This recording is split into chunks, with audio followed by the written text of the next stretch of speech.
G'day boys, so today we looked at a strategy called the partial quotient strategy. Now this is very similar to partial product, okay? Partial product was when we multiplied numbers by breaking them into parts.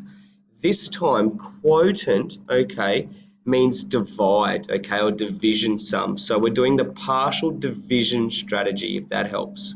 Okay, so let's start with a little bit of a simpler example. 484 divided by 4.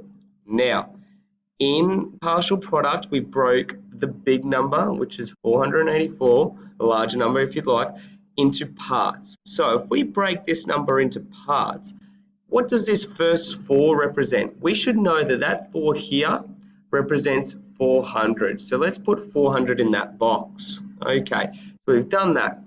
Now, we go along to our second digit, which is in the tens column. How much is that 8 worth? We should be able to see that the 8 is worth 80. Okay, so we put 80 in that box there, which leaves us 4 ones.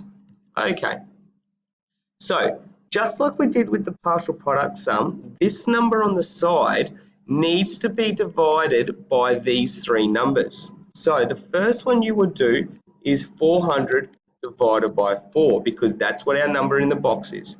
So 400 divided by 4 is 100, and we put our 100 down the bottom here.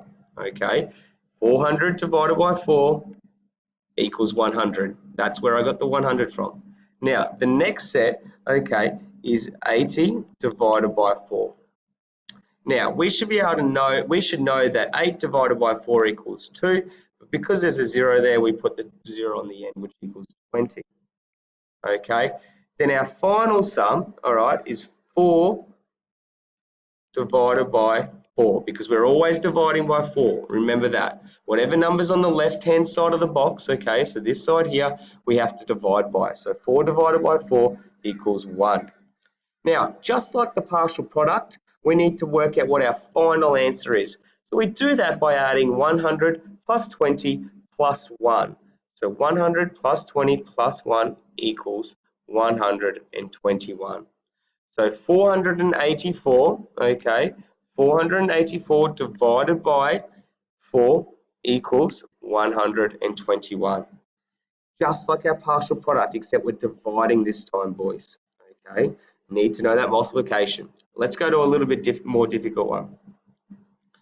Okay, so if we have 489 divided by 3, all right, first thing you need to do is draw your box, okay? Just like we do with the partial product, partial quotient, we draw a box as well, okay?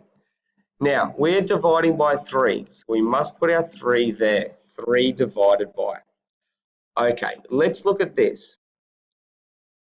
3, okay, we look at our first number, which is the 4. 3 into 4 doesn't go evenly, so the best way to look at this, boys, goes, what is the closest number to 4 that 3 goes into? We should be able to tell that the closest number to 4 that 3 goes into is 3. Okay, so now that's where I get the 3 from. However, if we're looking at this number, this place value, what is the place value of the 4? Well, it's the hundreds column. So if the closest number to 4 that 3 goes into is a 3, it must go in the place value column of the hundreds. So this first box must be 300. Okay, now to help us know what we've got left to break up, okay, we need to work out how much numbers we've got left to partition into 2 boxes. I might do a simple sum over here, 489, take away 300. Because we've used the 300 here, that's why I'm taking away 300. That leaves me with 189. So now I need to partition 189 into these 2 boxes here, okay? So I should be able to see that the 3 goes into 18.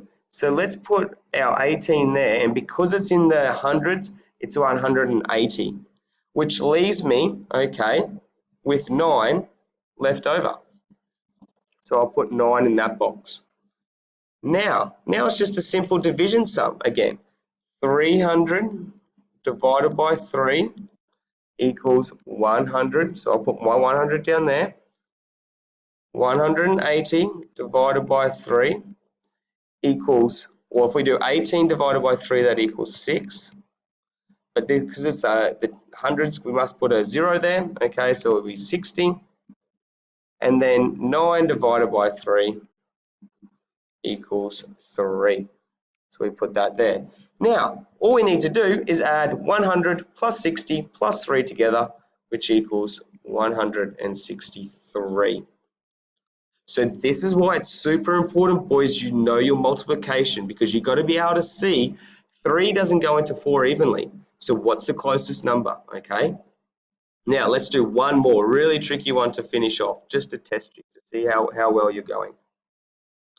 This time we've got a 4-digit number, okay? So let's draw our box, okay? Let's draw it up this way.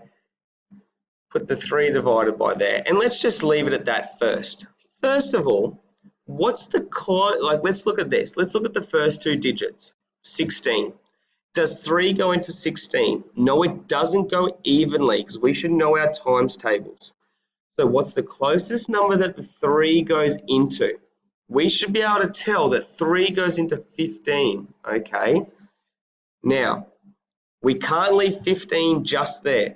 Because we're looking at thousands now, because we've got 4 digits, okay, so this is the thousands column, this is the same as 1,500. So I'm going to put 1,500 in our first box. Now, to work out how much we've got left over, I might do a simple subtraction sum again. Take away 1,500, okay. So I've got 159, okay, to split into these boxes here. So now I look at that and I go, okay, I know that 3 goes into 15, so my second box can be 150, okay, which leaves me with only 9 left over. Now, if we add them together, 1,500 plus 150 plus 9, we would get back to our answer of 1,659. I've just made them into 3 numbers that can be divided by 3. So then I go over to the side here, okay, and I'll do 1,500 divided by 3. That equals 15 divided by 3 equals 5, but there's 2 zeros, so it's 500. So I'll put my 500 down here. I've got 150 divided by 3. Okay, 15 divided by 3 is 5. There's 1 0, so I'll put that there. So 50. And then if I go 9 divided by 3 equals 3, I'll put that there. If I add these 3 numbers together, I should see that it's 553. So 1,659 divided by 3 is 553 is our final answer. Now, hopefully that helps you a little bit, boys. Make sure you learn your multiplication sums, because the quicker you do that, the easier this gets.